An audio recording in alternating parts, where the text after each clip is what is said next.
Max, and I am the founder and chair of the channel community, and also the founder and CEO of Co-Cheer, which is a coaching and consulting practice, and also a channel community gold sporter. Welcome to the next episode of Smashing the Class Ceiling. In this series, I will be interviewing and showcasing some of the amazing individuals that we have in the channel who have all come from a low socio-economic background, but have also gone on to build incredibly successful careers. They'll be sharing their stories of how they navigated the corporate corridors and smashed through the glass ceiling. So without delay, I would like to welcome my very next guest, Toni Kent. And Toni is a keynote speaker. Hi, Toni.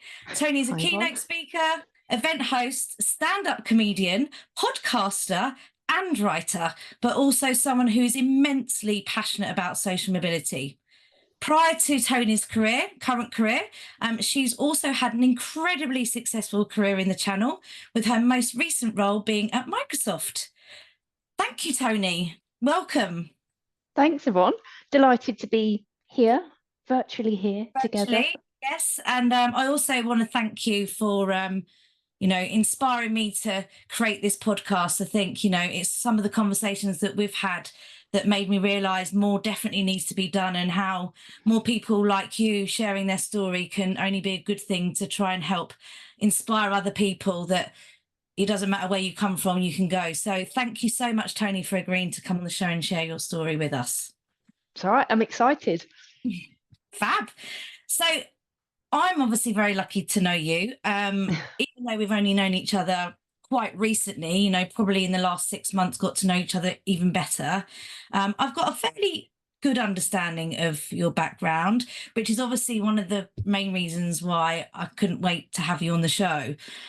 However, nobody else probably does know you, or some people might, some people don't. And that if they do, they might not have any idea of where you've come from. So can we start with that? Can you tell me about where you grew up and talk to me about your early career, and, how did Toni start out in life? Yeah, so I was born and brought up on a council estate in Basingstoke, aka Amazing Stoke, Blazing Smoke, Blazing Snatch, I've heard it called.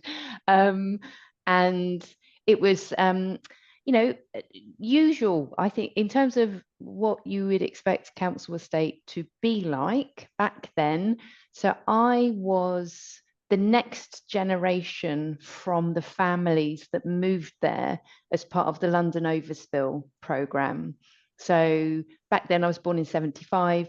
There were lots of very optimistic young couples, young families that had moved and been given these incredible houses with gardens, plenty of employment locally, lots of the big manufacturers, people like Lancing Bagnalls that did forklift trucks, and Alberto Balsam that do the lovely shampoo, Eli Lilly, big pharmaceutical firms, IBM, lots of really, when I reflect on it now, a huge amount of large companies set up business there, and they needed houses to, I guess for their workforce, and the people that were living in bombed out parts of London definitely needed better housing. So I think what's interesting to me now is that, I grew up kind of at a time when there was still that post-war optimism of wholesale lifting the kind of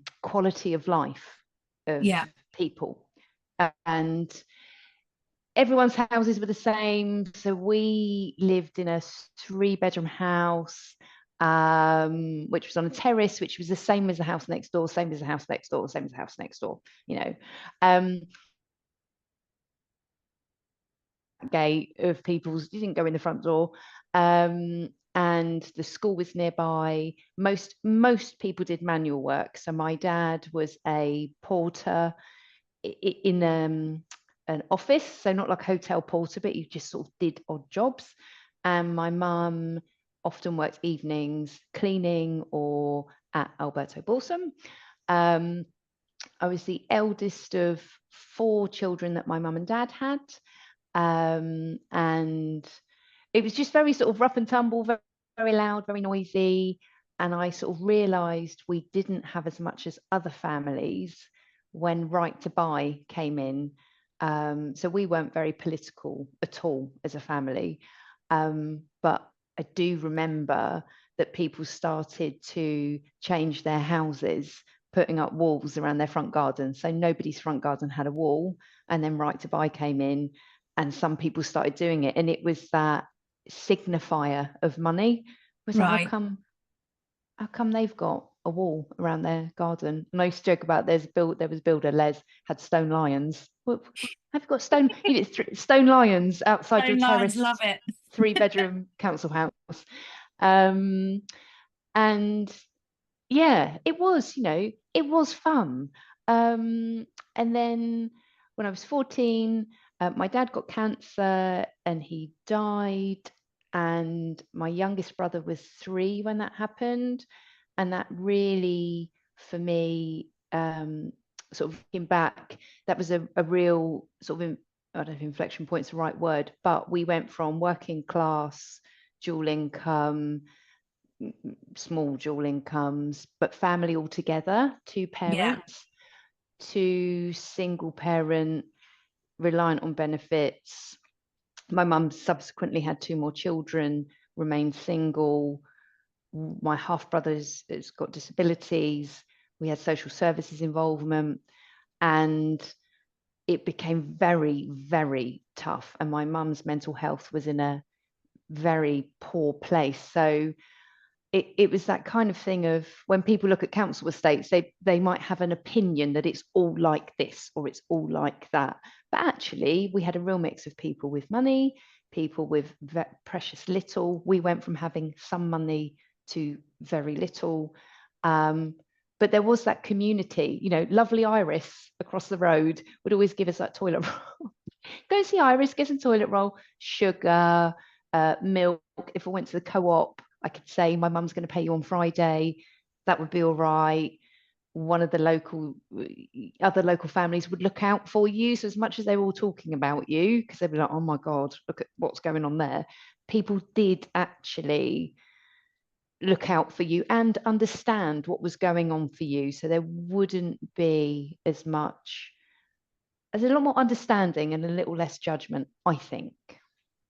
Yeah, no, I think I'd agree. I think, it's sort of everybody felt this camaraderie to look out for each other, Yeah, irrespective of, if you've managed to evolve and improve yourself or your life, people weren't as judgmental or, mm, everybody was just out to try and help and support each other. And I think maybe that was because of it was still close to the, post-war generation, like you said, people were coming into this new environment, whether it was council or not.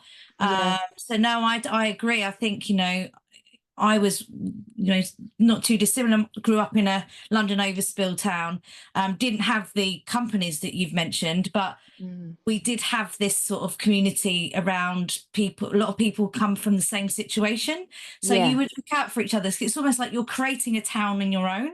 So you yeah. sort of from people from all different walks of life come together to create this wonderful community. So no, I Mm. agree. It's a shame we don't seem to have that nowadays. I think there's a lot more divide or judgment. Yeah, and I think it's funny. I've been doing well, my friend's mum, who was one of my school teachers, is doing this project. It's called Winklebury Legends. And it's in memory of her husband and one of her husband's friends that died. And she was like, how can I bring the community together? And she runs this really successful football match once a year. And she's been investing in the community, park benches, defibrillators. And some of the stories that she is sharing is so interesting to me. And we were talking about where I grew up. You had, and you don't anymore, there was an old people's home, there was a children's home for a time, there was a specialist provision for people with very much adults with disabilities and learning difficulties. So everybody was kind of in the same, no one was hidden away. The old people had bungalows, the young families had places to live. You could continue to live where you grew up, and a lot of that due to changes in, I guess, funding, privatization and stuff that's gone on, means that that is not possible in that way anymore.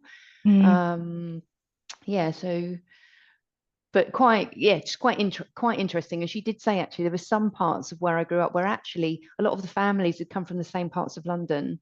So they would have taken, you know, like all the guys that worked at one place and moved them and their families wholesale. So you did have people that knew one another moving to these new places. But certainly, I guess, sort of start thinking about career, none of the women that I grew up around had office jobs. It was that kind of meet a nice bloke, have babies, you know, he'll look after you. Maybe you can go and work at the school. Maybe you can work at the chemist. Yeah, That was, career advice wasn't great, was it? Like, no, either non-existent or, you know, these are your options. You know, yeah, go and be a mother or go and get a job as a secretary or something like that. yeah, Literally, that was about as, I think, as, you know, as good as it got. Certainly at my school, anyway. yeah. So Toni, I mean, that's you know, incredible to experience that growing up. How on earth did you go from that to getting a job in tech? You know, what was your early career like? What sort of led you to getting a role in the channel? So, I guess couple of key points that are relevant. So I did do A levels, English and psychology, because I was very good at English, really interested in psychology. But then I couldn't afford to go to uni. It was sort of, you know, put up as an idea, but I had no family money, no family connections, no financial, there was no way, there was no safety net to allow me to do that. So the great thing that my college did was put me on an NVQ where I did business and secretarial skills. And I learned to touch type at a point in time when data entry was a really valuable skill. So I was fast and accurate. I got a job at Reed Employment where I got to work in an office and I got to use, like, you know, word processors. So I was learning about early technology. Yeah. Brief stint in a freight company where I learned how to use a telex and a fax and all these kind of things. And then I wanted a different job and I was interviewed by a firm called ML Networks, who were subsequently bought a long time later by Cable and Wireless. So they Okay. were infrastructure reseller. And I went for the interview and they turned me down. So the interview was as a sales admin, and I had to meet the sales guys who were just like your classic.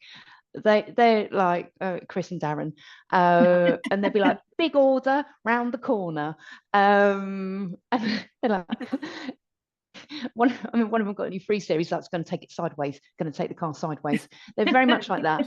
And I went in, had this interview, and I thought, oh my god, I want to work here. And then I got a no. And this was like had I not done, this is my sliding doors moment, I was incensed. I was like, what do you mean? You know, what do you mean you're not offering me this job? So I rang them up and I spoke to the sales director, Mark, and I said, why why haven't you offered me the job? And actually at the time you think, God, the bloody balls to ring up and say, why haven't you offered me this job?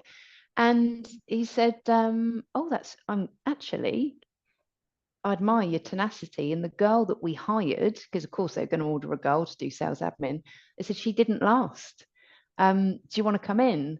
And I was in, and I was drawing network diagrams. It was so varied. So I was speaking to customers, booking sales appointments, ordering from the disties, marking it up, selling multiplexers, WANs. And when it wasn't, if I think about now, all the stuff that's going on in that kind of networking space, we were doing that a really long time ago. And I didn't sort of realize at the time, I guess, just how important that experience would be to me. But I got to see so much of I guess, sales culture, learning about channel. So we were buying from Disty, buying direct from the vendor for some of the specialists like multiplexes that were coming from America, make 40 points on those. Oh, those are the And days.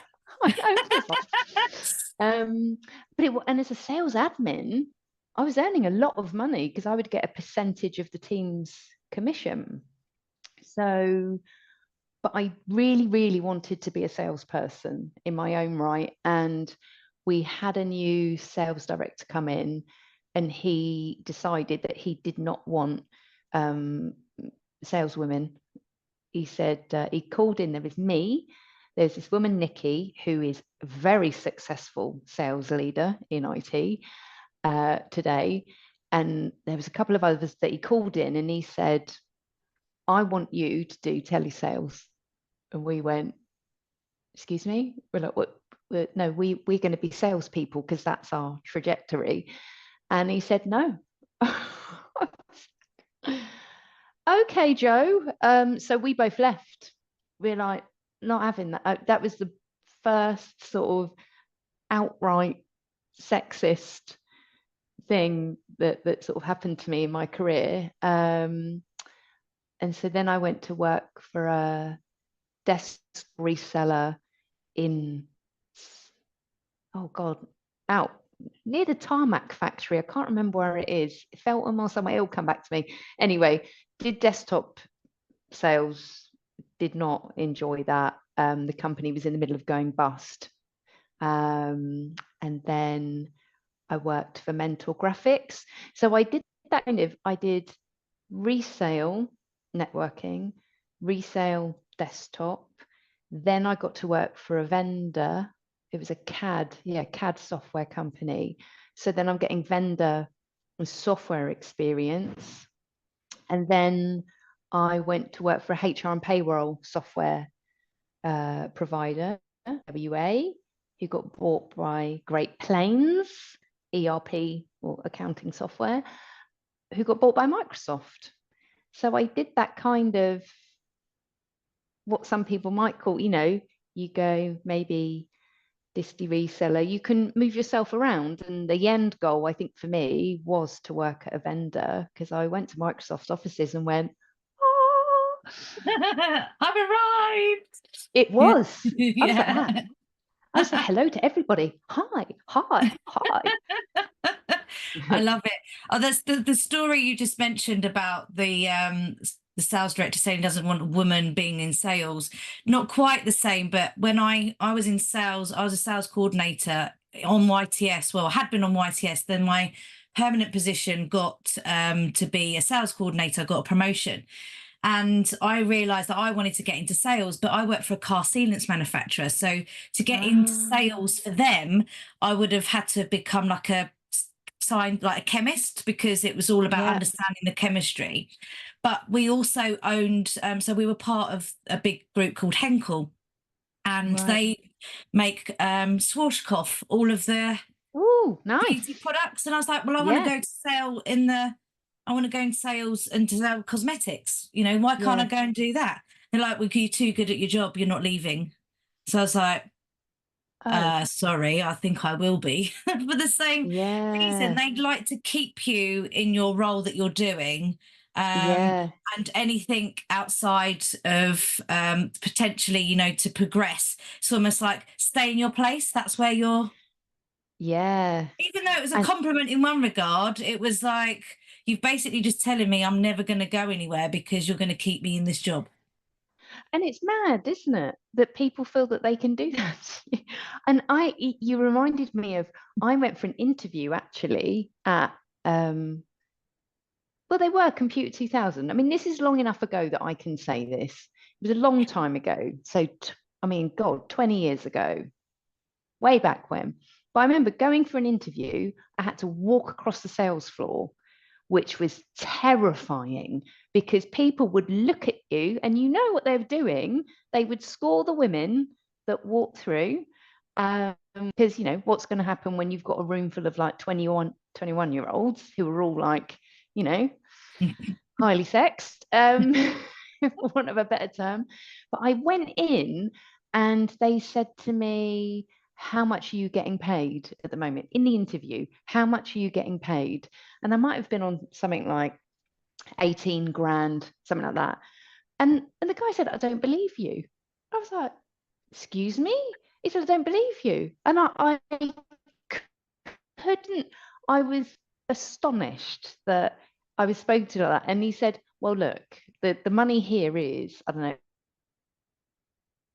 I thought it's not for me. I realized I could earn more money doing or staying in maybe that reseller space. And I know, long time ago, but let's not pretend these things did not happen. Yes. I mean, thankfully, we've moved on a lot since then, haven't we? Yeah, Yes. hugely.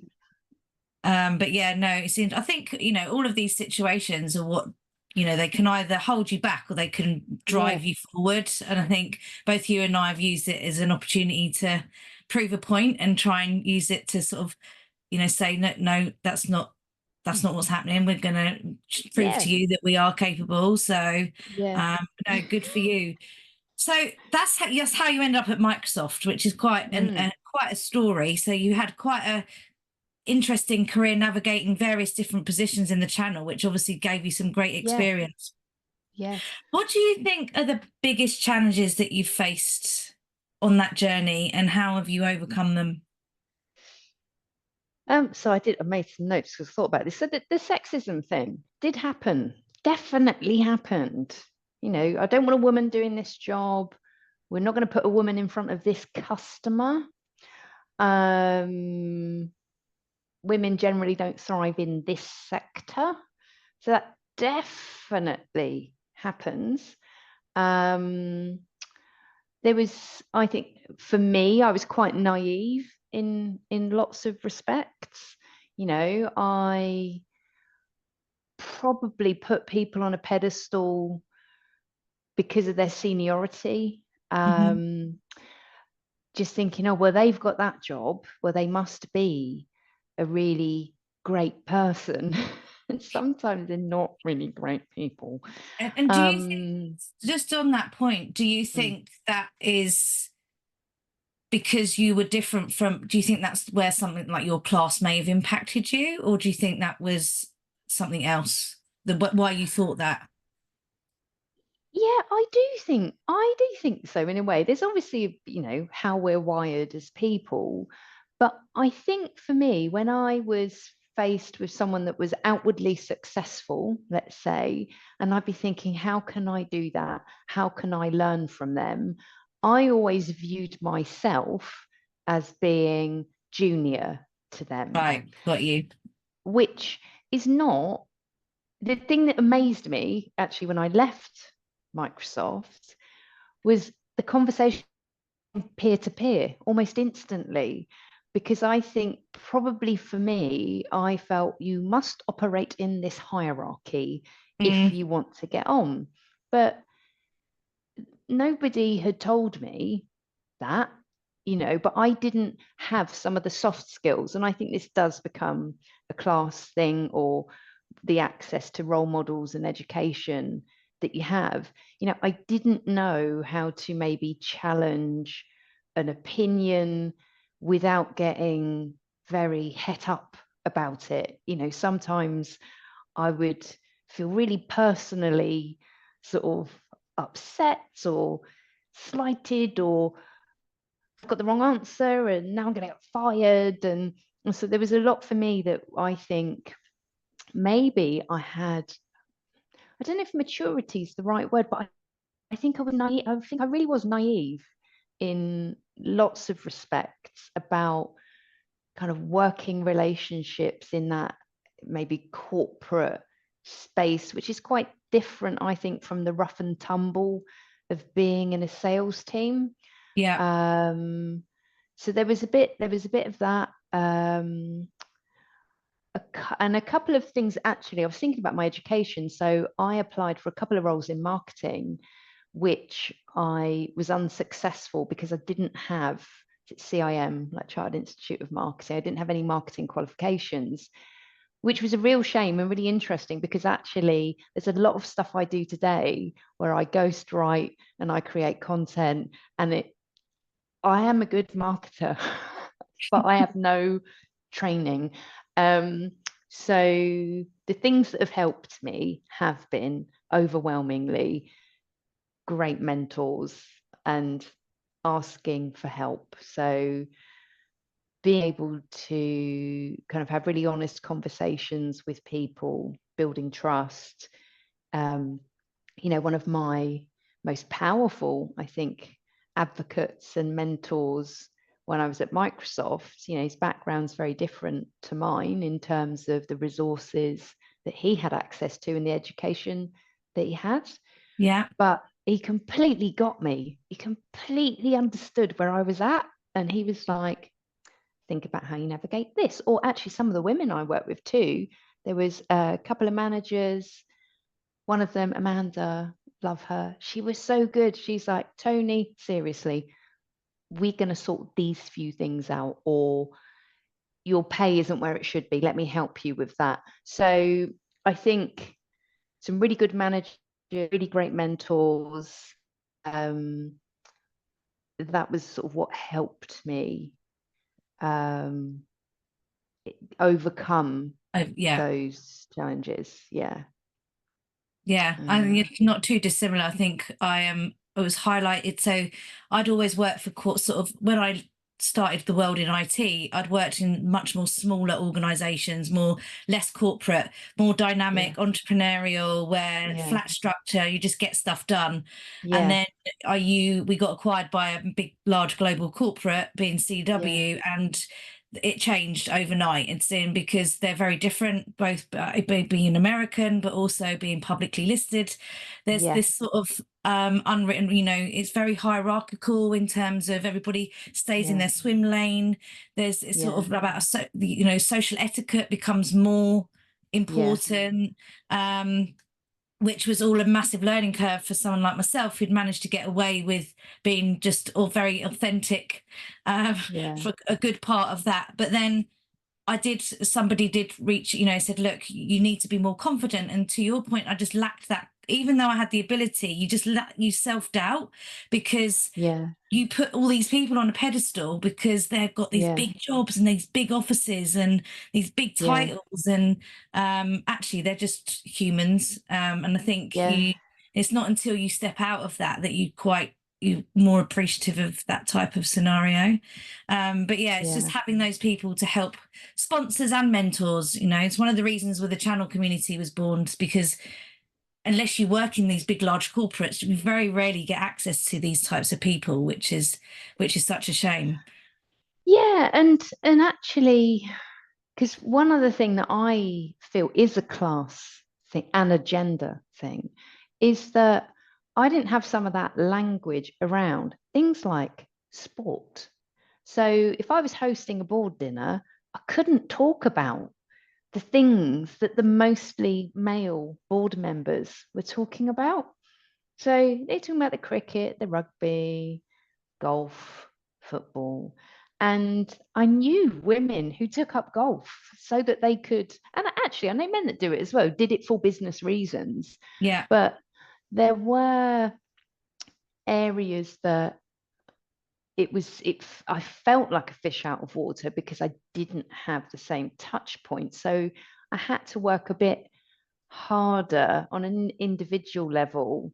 And this is where I think working with the channel. So, my best years, in fact, most was in alliance management, partner account management. I managed a team of tele-PAMs, and meeting people from the channel and speaking with them was also really powerful in terms of them offering a perspective on what they witness from being on the outside, or what their thoughts are around how you might manage your career, or what value you add by being different to what, because there was always this thing of partners who would go, oh, here we go, we've got another partner account manager.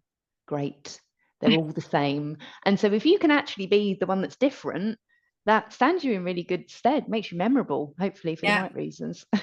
Yeah, no, absolutely. No, I agree. I think it's you've got to play to your strengths and Yeah, use what's different. When I was in telesales, I think years ago, when I'd finally meet the client, when I transitioned, I think yeah, they had this perception that I was this big buxom blonde woman, then this little petite brunette turns up. Like, so I yeah, obviously have this quite a vivacious sort of telephone voice at the time, which in telesales obviously stood me in good stead. yeah, But exactly. Yeah. exactly. Yeah, they're very disappointed when I turned up. So how do you think? So sorry, before I ask the next question, what do you think your proudest moment is in your career, and why do you think that is, and why? Yeah, that was a hard one. I suppose there's a few things. One of my favorite, I guess, feelings was when I managed a telepam team, and they were all contractors. There's this whole thing about how do I get to be a blue badge? How do I get to do that? How do I get to be an FTE? And it was really hard, like working with really talented people and then having this frustration of why is it that I cannot have a career path to an FTE? And you can't do that when someone is employed as a contract member of staff. The whole like HR legislation around that. And from that group of telepams, some of them today, well, some went on to work at Microsoft. Some of them are like sales directors, channel leaders in their own right. So there is something for me because one of them messaged me. I'd said, oh, I was never sure of how it's never sure, unsure of myself, wasn't. And somebody said, oh God, I always thought you were great. I always thought you had great empathy and you really cared about us and you supported us. And that for me, I got so much out of that like people remembered me as caring about them. Yeah, So that's a big highlight for me. And seeing those people now going, oh my God, I remember when you were in telesales and now you're an EMEA sales director. Fantastic. amazing. Um, yeah, so that's a real highlight. And I got to present and spend time with the board at SCC, which they don't let just anyone do. And so that felt really special I remember meeting and I met Sir Peter once. And see, this is the thing. I think I don't know if it plays to my background or whatever, but I remember being in their reception and looking at the magazine, and there was a picture of him on the front because you always look around, check your surroundings, look for things you might have in common. And then I Sales stand it, 101. yeah. And then I'm standing outside of Tracy Westall's office. She was public sector director at the time. I look around and I see this man, and I'm like, oh, it's Peter. So I'm going to say hello to him. And I said, hello. Are you the Peter? Yes, I am. I've seen you on the magazine. But I had a chat with him, and like as a little kind of thing, for all the money that and I made great money, which means that I'm financially stable. For all of the kind of career things, there were moments like, the telesales person is now a EMEA sales director. The young me is like gone up to someone that they were the biggest IT organization in Europe at the time. I've gone up to him, hello, Peter, shaking his hand. I was just tickled silly by that. And what was his Um, response, Tony? he was like, hello, nice to meet you. What's your name? What do you do? And I say, I'm here from Microsoft. Oh, fantastic. Who are you here to see? Took an interest. Brilliant. Really, yeah, really nice. and Love it. and it felt like from someone from the background that I was from to be in that position and have the confidence to just go and introduce yourself to that person. Yeah, why not? Yeah, so that was a highlight for me. Love it. No, and what great highlights they are. So, how do you think then that coming from a low social economic background has impacted your career, both positively and negative, or negatively, either way, or both? Yeah, Whatever you'd like to share with me, Tony. yeah, well, I'll just go on and on. um so I put some pluses and minuses, I guess. But I think let's look at the positives, because something that I'm very keen to do is make this positive conversation, the one we have about social mobility. And so that tenacity that got me my first channel job, you know, if you don't ask, you don't get. So there's that, being able to speak with lots of different people. You know, I never felt above anybody ever. So put me on the sales floor, you know, speak to the security guards, speak to the regional sales manager, speak to the business owner. I didn't mind. I was always like, right, today's a new day, get up, be cheerful, let's Yeah. crack on. You know, when people say like, what's the worst that can happen? And I did, you know, there were times that I really struggled. I did really struggle. And I wish that I'd said before earlier, I need some help. I'm not coping with this. I'm not equipped to deal with this sort of high pressure situation. But I had kind of dealt with so many adverse things by the time I got to the workplace, like the fax machine not working. Who cares? Copy is No not one's going to working. die, I'll are have a they? go. Yeah, Yeah. nobody's going to die. Exactly. Oh, I'll give that a go. Yeah. So brave, you were naturally braver because of your resilience and the grit that you've built up navigating Yeah. this way. Yeah. And I think And that's quite a common thread across the people that I've spoken to, is that yeah, and the confidence and to not you know to ask. yeah. What's the one that I like? If you don't ask, the answer's already going to be no, or always going to be no. So Ah, that's good. Yeah. Yeah, and I think people would just talk to me as well. You know, I am a good listener because you have to listen to people a lot, you know. So and I'd often, you know, I'd been there for my mum, I'd advocated for her, I'd had meetings with social services, meetings with the local MP, meetings at the hospital. You know, there were so many times when I'd been sat with someone who was experiencing problems and just been there for them, or showed empathy or tried to help them. So I did, you know, I had colleagues that felt they could come to me and talk to me about things that actually were really impacting their personal lives, and maybe they felt they couldn't speak about it at work. yeah, um, but I think if something's so serious it's impacting your ability to do your job, then, you know, we need to make sure that there is at least, I mean, we had a wellbeing center at Microsoft, which was incredible.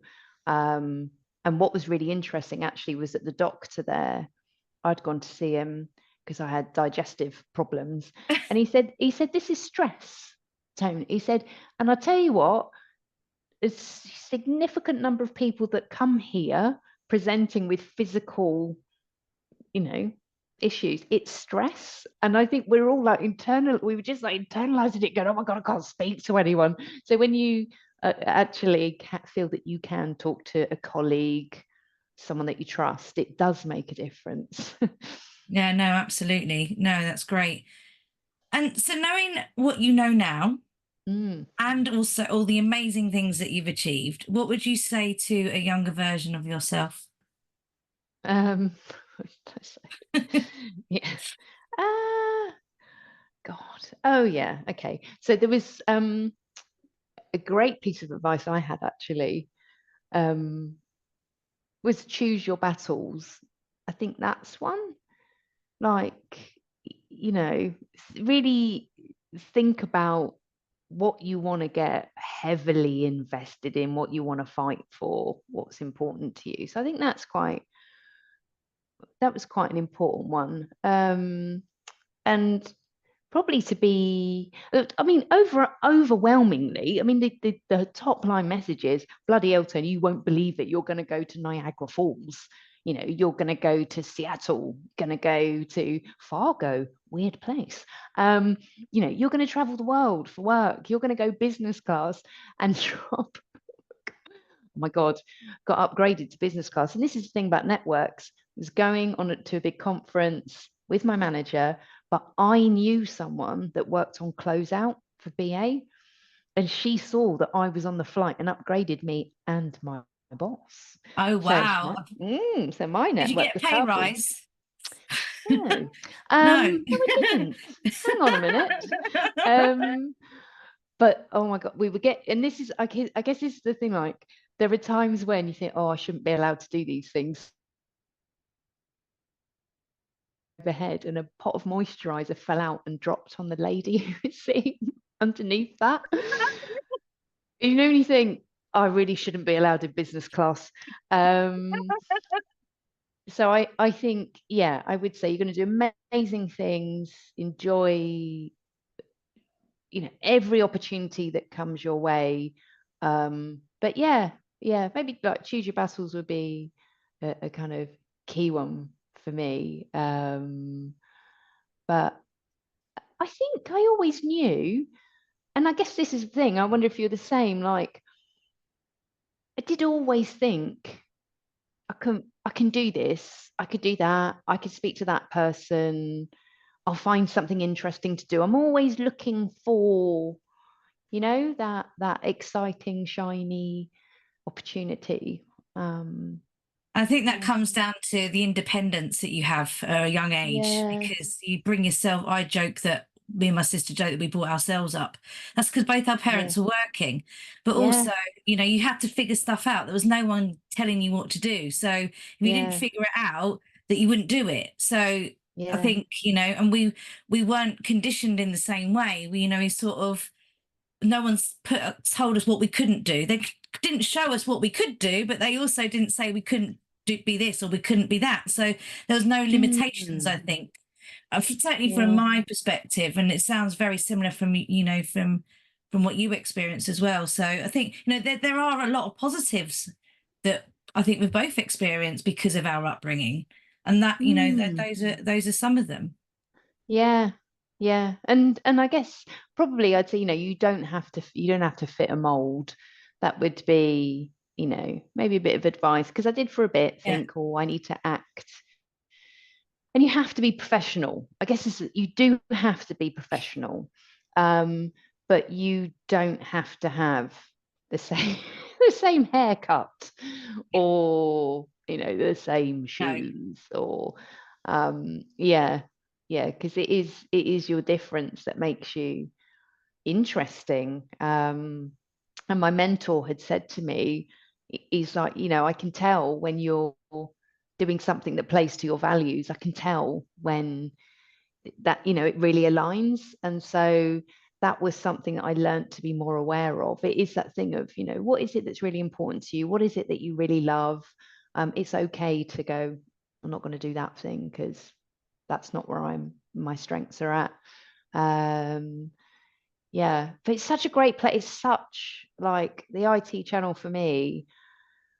I got to work with Bytes, got to work with Computer Center, SEC, and it just like the variety of organizations. And I don't think people get that. They don't no. understand that you've got one organization that is three guys making an app, and then another organization that's 3,000 people selling enterprise infrastructure. It's like really fun, and you do have that mix. I think it is a fun place to be if you're open to putting yourself out there and working alongside other people, networking. That's probably why I think the channel facing roles for me, that was definitely where I thrived. Yeah. Yeah, no, it's a great industry. This is why, you and Mm. I keep staying connected to it. Yeah, And like, yeah. you can't leave. It's one of those, isn't it? You You'll never never leave. leave. So what support and help do you think companies can do to be helping individuals that have come from a low social economic background? I think that working with organizations that are already doing it is key. So don't reinvent the wheel. And I work alongside, or I'm a freelance facilitator for the Talent Foundry, who deliver life skills and employability skills training into schools where they're in areas that are experiencing, disadvantage, lack of access to resources, Hmm. and they're working with corporates to create programs to reach out to young people. And I know, like for yourself, partnering with, now I always get this wrong, Social Mobility Commission? Foundation. Foundation, I knew it. Yay! Foundation. There are organizations that are already kind of got Yeah, frameworks, advice, practical skills, outreach. I think it's about finding the one you want to partner with to make that possible. yeah, And I think that would probably be, because there's kind of tactical things that you can do. It's making sure you look at your recruitment process and check whether you are inadvertently screening out people who don't have access to families with money, role models, parents in the yeah, professions, whatever. But I think the overarching piece of advice is find the organization that's already doing this stuff to help you implement that within your yeah. business. Great advice. That's Yeah. brilliant. Yeah, no, brilliant. So my last question for you. Mm. What one piece of advice would you give to someone from a low social economic background who is trying to navigate a career in the channel? So I wrote network, network, network. Yeah, ask for advice. That was the single most powerful thing I think I did, was that, how did you get here? How did you do it? How can I find my way in? It is really about speaking to people and asking questions. I've yet to meet somebody where I've said to them, oh, how did you get into doing what you do? I've yet to meet somebody that says, I'm not going to tell you that. Yeah, absolutely. And if people are a little bit scared or put off, they can always come to the channel community, because we're very welcoming and friendly bunch. And it's a great place to do that networking. So what great advice. Toni, you have well and truly smashed that class ceiling. Thank you so much for sharing your story. Thanks, Yvonne. It's been really good fun. Thank you.